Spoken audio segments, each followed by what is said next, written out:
जिनके बारे में इतना सुना था, क्या वो कर्पूर गौरम कपूर की तरह श्वेत होना चाहिए? और वो ऐसे जाकर देखूं तो सरी, जो मेरी मैया सिर पर पल्लू डालकर, नैनों में सुरमा लगाकर, हाथ में चुड़ला, पाँव पैजनिया, कमर करधनिया, सिर में गजरा, माथे पर बेंदा, मस्तक पर बिंदी, नाक में नथनी, होठों पे लाली, कानों में बुंदा, गले में हरवा, और मेरी माँ पहुंच गई दरवाजे पर, द्वार पर। शंकर भगवान को देखा, मुस्कुराए, प्रसन्न। कुछ नहीं देखा पार्वती जी ने, कुछ भी नहीं, केवल एक ही चीज देखी, शिव जी का ऊपर राख कितनी ये नहीं, शंकर जी के तन पर कितने सांप बिच्छू ये नहीं, पार्वती जी ने केवल एक ही चीज देखी कि उनके मस्तक पर चंद्रमा है, मस्तक पर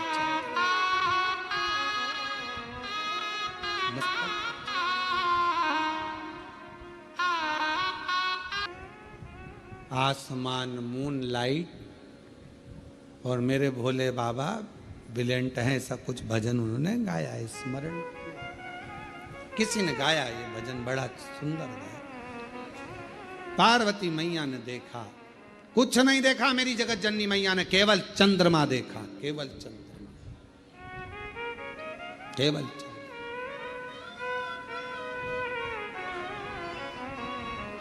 और चंद्रमा देखते से ही मेरी माँ जगत जननी जगदम्बा अम्बा निहारने लगी चंद्रमा को। चंद्रमा ने माँ अम्बा जगदम्बा को देखा, देखते से ही माँ अम्बा जगदम्बा समझ गई, घबराना नहीं, शांति रखना, सारा शरीर सांप बिच्छू राख और मुंडों से भर कर लाया हूं, और आखिरी में चंद्रमा साथ लाया हूं। चंद्रमा सीख देता है कि शांति रखो, चंद्रमा सीख देता है कि थोड़ा मौन रहो, चंद्रमा सीख देता है कि थोड़ा हृदय को ठंडा रखना, चंद्रमा सीख देता है क्रोध मत करना, इतनी जल्दी डामाडोल मत हो जाना, मन को विचलित मत कर लेना, चंद्रमा सीख देता है कि स्थिरता रखना। विघ्न आया है, कटेगा, चंद्रमा स्थिरता दे रहा, शांति दे रहा, मौन दे रहा। और माँ ने हाथ जोड़ लिए बाबा भोलेनाथ जी के, चंद्रमा को देखा और देखकर कहा, चंद्र आप शिव जी को लेकर आए हो यहाँ, जितनी शीतलता मेरे शिव जी में है उतनी शीतलता मुझ में देना, शांति जितनी शिव में है उतनी शांति मुझे देना, धैर्य मुझे देना, विश्वास मुझे देना कि मैं डिगू ना। भीतर प्रवेश हुआ बारात का। पार्वती जी ने हाथ जोड़कर कहा, मैं बरमाला तो पहनाऊंगी, मना नहीं है, पर चंद्रमा को उतार दो, क्योंकि मैं आपको पहनाना चाहती हूं, चंद्रमा को थोड़ी। मैं आपकी अर्धांगिनी होंगी, चंद्रमा की थोड़ी। चंद्रमा नीचे उतरने लगे तो शिवजी से पूछा, मैं कहां जाऊं, कहां? पार्वती जी कहती हैं, जब मैं शंकर जी को माला पहनाऊं उस समय चंद्रमा मेरे मस्तक पर हो, और जिस समय पर शिव जी मुझे माला पहनाए तब चंद्रमा शिव के मस्तक पर हो। शिव के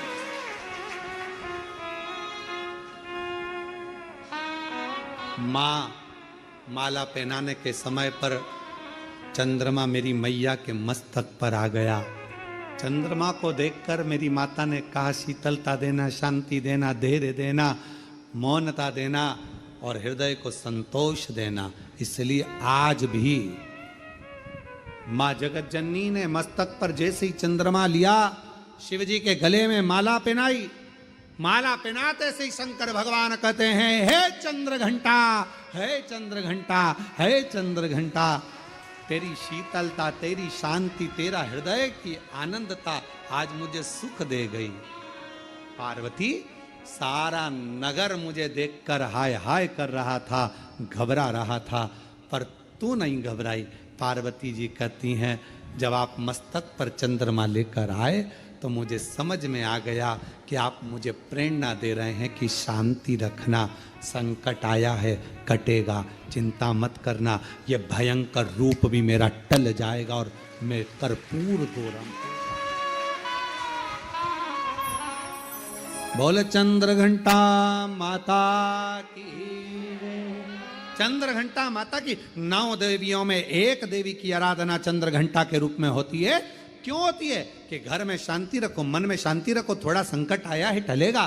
कितना बड़ा संकट था, शिव जी का इतना विकराल रूप था, लोग घबरा रहे थे, डर रहे थे, पर शिव जी ने चंद्रमा को रखकर शीतलता दी थी कि जो समझ गया मेरे रूप को वो फिर भटका नहीं।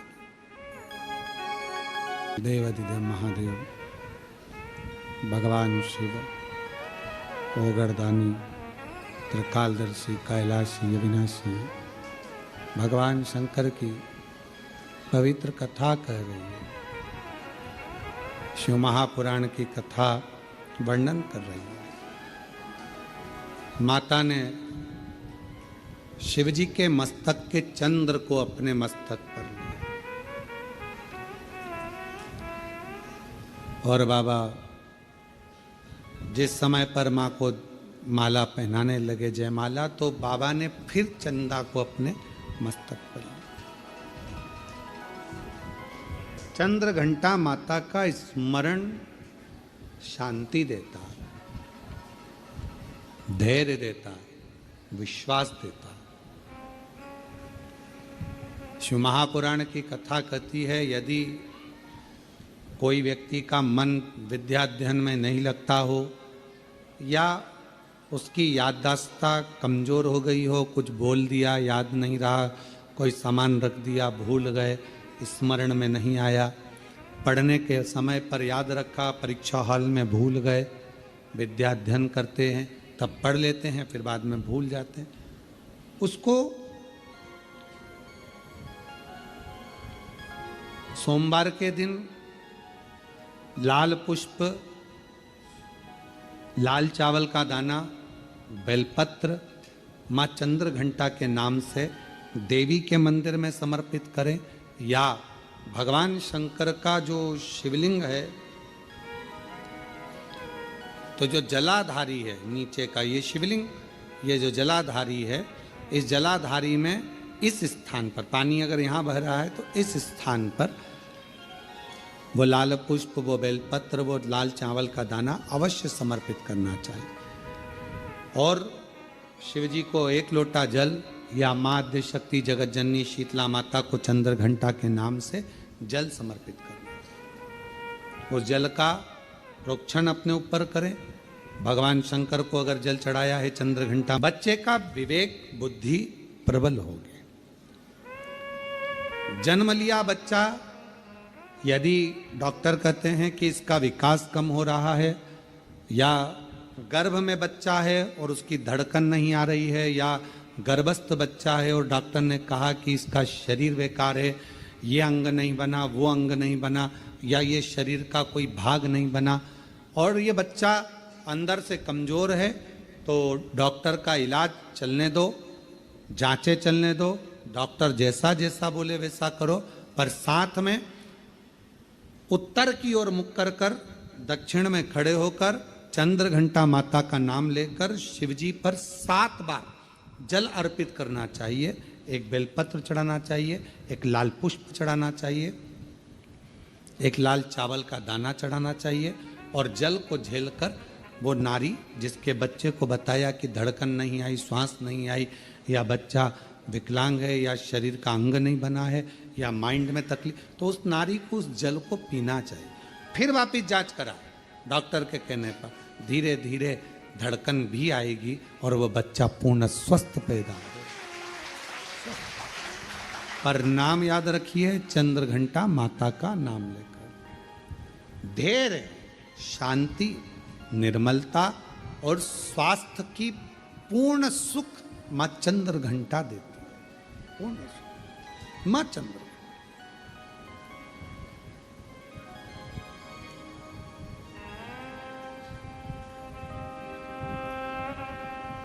शिव जी कितना विशाल रूप रखकर आए थे, विकराल रूप रखकर आए थे, पर मां स्थिर रही।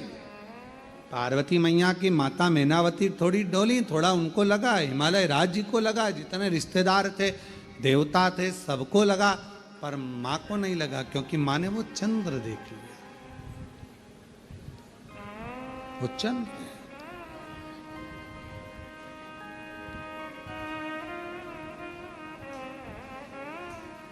महाराज फिर मेरे भोले बाबा ने, मेरे शंकर भगवान ने, फिर मेरे शंभु ने, त्रिकालदर्शी, कैलाशी, अविनाशी भगवान शंकर ने बाद में जब देख लिया कि ये शिव जी ने जान लिया कि अब पार्वती भय नहीं खा रही हैं, शांत हैं, निर्मल हैं, तब शिव जी ने फिर आखिरी में अपने बागंबर में से पटका लेकर अपने सिर पर बांधा, फिर बांधा।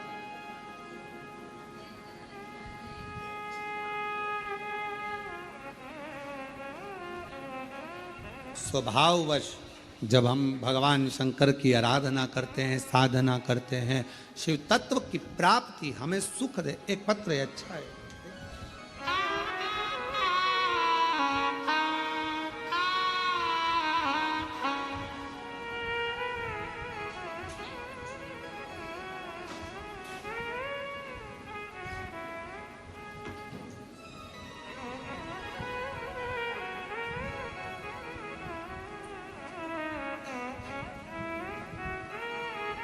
नरद्दीबाई स्थान होगा कुबरेश्वर धाम, जहाँ पर जिन तुमरुका जी ने ईसर गोरा शंकर पार्वती को शिव पुराण की कथा सुनाई थी, ऐसा तुमरुका कॉरिडोर पूरे विश्व में पहला सीहोर में बन रहा है। पूरे विश्व थोड़ा समय लग रहा है, थोड़ा समय लगता है, पर लोग पूछते हैं क्यों गुरुजी कब बनेगा, क्या होगा। धीरे धीरे, आप लोग पहले भी आए होंगे तो आप लोगों ने देखा होगा कि विकास होते होते धीरे धीरे आज मंदिर प्रांगण इतना बड़ा हुआ, फिर व्यवस्थाएं सुधरते सुधरते अब एक बड़ा शेड, टीन शेड बन रहा है, जिससे कोई बाहर बैठकर कथा ना सुन सके। जब भी ऑनलाइन कथा हो उस टीन शेड में हो, जिसमें लाखों लोग एक साथ बैठकर कथा का रिस्पान करें। भोजनशाला बड़ी बनी। धीरे धीरे पूरे विश्व में तुमरुका जी का इतना बड़ा कहीं पर भी कॉरिडोर नहीं होगा। जिस तुमरुका जी का दर्शन करने के लिए, तुमरुका जी की धर्म पत्नी, तुमरुका जी ने कैसे कथा बाची, तुमरुका जी ने कैसे श्रवण कराया, एक एक, और जहाँ जहाँ तुमरुका जी ने जैसी जैसी लीला करी, वो पूरा इस कुबरेश्वर धाम पर निर्मित होगा। आप लोग उसका दर्शन करेंगे और पूरा विश्व उसका आनंद पाएगा। ऐसा तुमरुका का शिव तत्व है। आप लोगों को भी तो लगना चाहिए कि आप लोगों ने जो दान किया सही जगह लगा कि नहीं लगा। आप और हम तो थाली में प्रसाद का एक हिस्सा वापस थाली में लेकर, जो सुबह थाली लेकर जाते हैं पूजन की, वही शाम को थाली लेकर जाना है। 6 नंबर का दिया घर के दरवाजे पर सीधे हाथ की ओर अंदर प्रवेश करते समय लगाना। प्रसाद जो लेकर आए हो वो प्रसाद को भोजन करने से पहले खाना है। बाबा को 5 व्रत एक ही मंदिर में पूर्ण करना है, 5 सोमवार। 5वां व्रत जब पूर्ण हो, एक श्रीफल, 108 चाहे चावल के दाने, चाहे पुष्प, चाहे बेलपत्र शिव को समर्पित करें। श्रीफल और भेंट जो बाबा को दे सकते हैं वो समर्पित करें। बाबा के ऐसे 5 सोमवार का व्रत पूर्ण करें, शिव स्वीकार करें। पशुपति व्रत, आजकल पशुपति व्रत लोग नई नई डिजाइन के बताने लगे, ऐसा कर लो वैसा कर लो, पशुपति व्रत को इस तरह से करो, वैसे करो, ये नहाओ, वो ये करो, वो खाओ, वो पियो, ये करो। ढोंग ढकोसले में नहीं पड़ना, भ्रम में नहीं पड़ना। सारी सोशल मीडिया पर आश्रम द्वारा कथा में जो वर्णन किया गया है पशुपति व्रत का, वो पशुपति व्रत वर्णन किया गया है। उस व्रत को उस विधान से करो, उस अनुसार करो और दिल से श्रवण करो। आगे वर्णन आया तुमरुका जी को चंचुला देवी जो कथा श्रवण कर रही हैं बिंदु के मोक्ष हेतु बाबा प्रथम सोमनाथ जी का वर्णन 12 ज्योतिर्लिंग में करते हैं। काया के रोग से चंद्र को मुक्त करते हैं। फिर वर्णन आता है श्री शैलम पर जाकर मेरे बाबा माँ जगत जननी कार्तिकेय बाबा को मनाती हैं और बाबा मल्लिकार्जुन के रूप में विराजमान होते हैं। दूषण नाम के राक्षस का संहार कर कर बाबा महाकाल के रूप में विराजमान होते हैं। विंध्य पर्वत के तप करने पर बाबा ओम के नाद के रूप में ओमकारेश्वर रूप में विराजमान होते हैं। अगला वर्णन आता है नर नारायण के तप बल पर बाबा केदारेश्वर बन जाते हैं। कुंभकर्ण के बेटे भीम का संहार कर कर बाबा भीमा शंकर बन जाते हैं और मनु शत्रुपा के तप करने पर बाबा विश्वनाथ बनकर विराजमान हो जाते हैं। आगे वर्णन आया गौतम बाबा पर गौ हत्या का दोष लगा। उस दोष से मुक्त करे तो बाबा ब्रह्मा विष्णु महेश लिंग रूप में पूजाते हैं और त्र्यंबक के रूप में विराजमान हो जाते हैं। रावण के लिए बाबा वैद्यनाथ बन जाते हैं। दारुक नाम के राक्षस का संहार करने के लिए बाबा नागेश्वर बन जाते हैं। राम जी शिव जी के पार्थिव लिंग का पूजन कर उसको स्थापित कर देते हैं तो रामेश्वर बन जाते हैं। रामेश्वर कितने ज्योतिर्लिंग हैं जो पार्थिव पूजन से निर्मित हुए। जैसे कृष्णेश्वरनाथ गोष्मा ने पार्थिव लिंग का पूजन करा था और पार्थिव लिंग से ही भगवान शिव प्रकट हुए। पार्थिव लिंग से रामेश्वरनाथ भगवान ने पार्थिव पूजन करा था। पार्थिव से लिंग में भीमाशंकर कृष्णेश्वर वैद्यनाथ आदि जितने ज्योतिर्लिंगों का हम वर्णन करते हैं कई ज्योतिर्लिंग पार्थिव की पूजन से प्रकट हुए। पार्थिव पूजन। आगे वर्णन आया राम जी ने रामेश्वर धाम की स्थापना करी। फिर वर्णन है कृष्णेश्वर का। गोष्मा के बेटे को भगवान जीवित कर देते हैं जो बेटा 1 हफ्ते पहले मर चुका था, प्राण छूट चुका था।